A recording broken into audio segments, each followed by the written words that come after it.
there is a history of people that is so connected to this company, and I think that's where Disney has the upper hand. Is because when you invest so much time and money and effort to plan these vacations over many of years, and you are considered a diehard Disney fan, as tempting as you may go to Universal a little more than what you're used to doing, but Disney knows you'll always go back. It's true. I hate to say it, but it's true. I mean, it really does, and that's kind of the blessing and the curse, kind of, because Disney loves it, obviously, but then it also keeps us from getting better things because people don't really vote with their wallet. They scream on Twitter how much they hate Disney, they hate Chapek, they hate price increases, they hate Genie, they hate this, they hate that, and then they buy into it. 6 hours. They're on for 6 hours to get the annual pass. Right. They're on for a 6-hour queue to buy the annual pass that they just spent 2 weeks on Twitter complaining about. Right. You think Disney cares that you were complaining for 2 weeks when you just gave them all your money? That's it. And that's why they don't take us serious when we're trying to tell them, hey, we want this, we want that, because it's like at the end of the day, we give in anyway. Yeah, exactly. Yeah.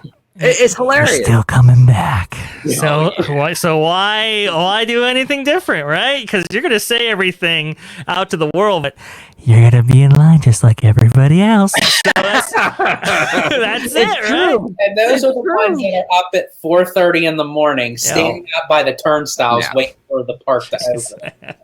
Yeah, I mean, that's really the issue. And really, like, people always complain about, like, the price hikes and the upcharges and all that, but Disney will only do what they can get away with. Absolutely. But, and the minute you stop buying into what they're selling, look, they're going to notice that. Okay, I'll take Star Wars. Perfect example. Yeah. Star Wars.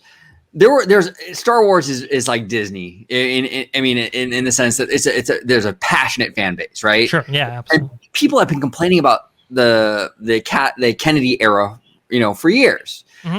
But it wasn't until Solo: A Star Wars Story flopped that they started to change how they proceeded. They started limiting the releases.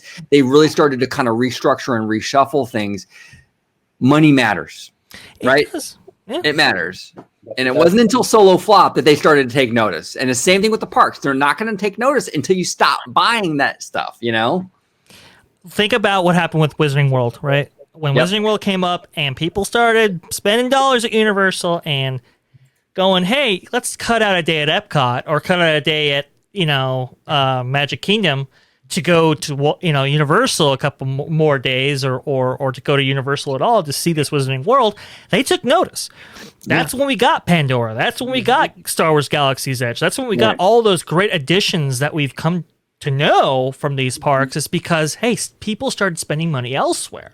Because I think it was funny because staying at a Disney hotel, and you'd see all these people coming into their hotel at the end of the day, and you didn't see them with Disney bags. They had Wizarding World Universal bags, and I mean, like, they had like 3 on each hand. Wow. And it's like, wow, it's like, okay, well, I could see where they're staying on Disney property, but look where they actually spent all their money. Right. Yeah. And at what point do they go, you know what, staying on Walt Disney World property, what is it, like 200-300% more expensive than Universal? Maybe I'll just stay at Universal and go to Disney. And you can see how that paradigm slowly shifts. Look, as fans and everything, when you accept these changes, you've now told Disney that this is acceptable. That's it. Yeah, exactly. You have to vote with your wallet. If you don't like something, then don't buy it. And when people, like these fans, they complain on Twitter and social media all day for days and days and weeks on end, and then they're, hey, I'm in the 14-hour queue for the new Magic Key. It's like, it's crazy, you guys. It's absolutely crazy. And then you're back out in the park buying the $40 Mossiers.